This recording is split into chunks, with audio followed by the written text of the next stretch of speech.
Last time we have seen the chapter about regret and confession and the importance of understanding how our state of mind works in creating a certain amount of negativity which we have to recognize. Whereas before even it was the praise to the awakening mind, the motivation, the ultimate motivation towards all sentient beings. So after we have seen what type of motivation is important and how it matters a lot to regret actions and thoughts which are adverse to this type of motivation, this third chapter emphasized on applying bodhicitta, or this awakening mind, because it's nice to intellectually understand the importance of bodhicitta, this awakening mind, this wish to engage into the practice, into the path, up to enlightenment, so to be able to help back as many sentient beings as possible to reach also liberation from suffering and enlightenment. But there is, of course, a big difference between our intellectualization of it and the application of it. So we can talk indeed a lot about the value of bodhicitta, and it helps us to understand the depth of it. It helps us to understand how by engaging in it, it becomes highly beneficial, not solely for the person who engages into this type of motivation, but of course how it becomes beneficial for all sentient beings who will benefit from practitioner having developed this type of motivation.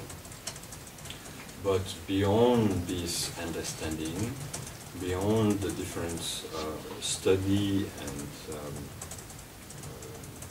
deepening in the meaning or in the understanding of bodhicitta that we can make, what do we do in the daily life? In which way do we change our life? Or in which way are we ready to challenge our existence in order to apply, in order to integrate this motivation?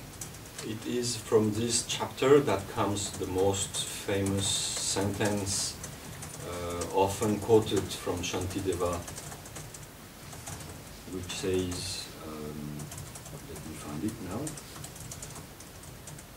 verse 17, "May I be a protector for those who are without protectors, a guide for travelers, and a boat, a bridge, and a ship for those who wish to cross over." And many other very nice verses actually that you might have already read, gone through, which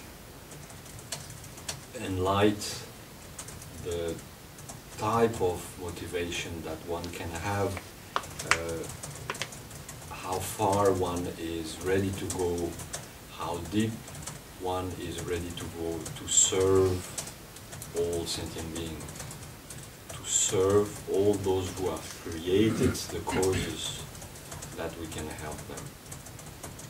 If out of wisdom we can see that letting the others criticizing us or playing with us in a way or in another can be beneficial for them, can be beneficial for all of them, can be useful, then the Bodhisattva does not look at what kind of ego reaction he or she will have. There is a complete, I don't know if the word exists, surrendering. Yes, surrendering.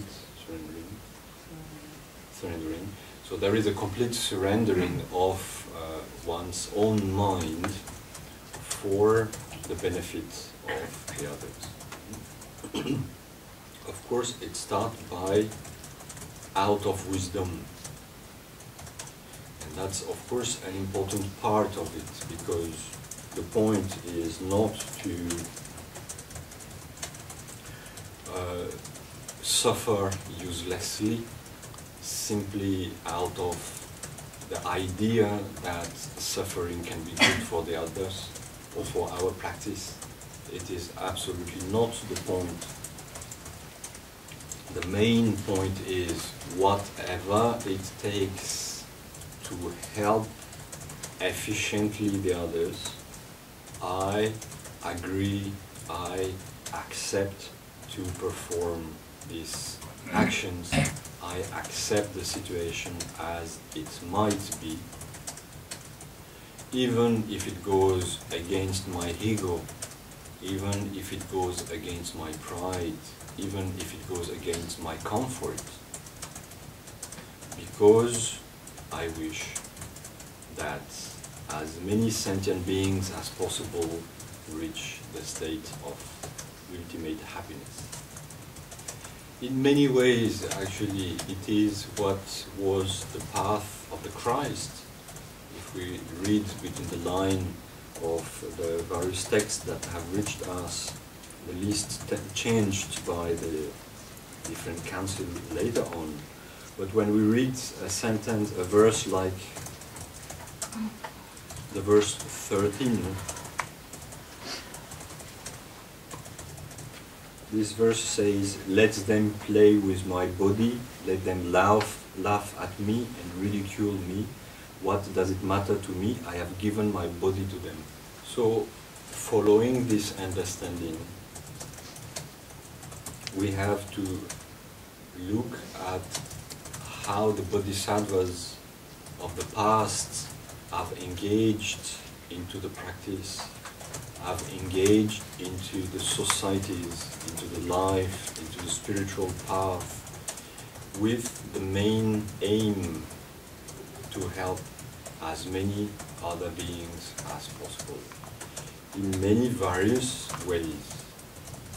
And following what has been practiced in the past, let's observe how we can ourselves be beneficial for as many beings as possible. But it's not from a day to another, of course, that we can perform all these deep changes within ourselves. It is out of practices, out of meditation, that we can perform this transformation of our mind.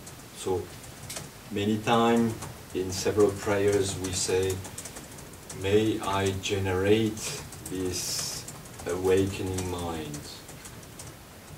What does it mean? It means, till now I understand it. I have read, I have heard what it means, what it implies, but it's not yet in my mind. It's not yet developed and stabilized in the mind. One becomes a bodhisattva when this bodhicitta, or this awakening mind, is fully developed and stabilized in the mind, like water poured into water, undissociable, unremovable. Then one becomes a bodhisattva. Bodhisattva, which is referred several times in the text as son of Buddhas. This is also something interesting in relation with Christianity.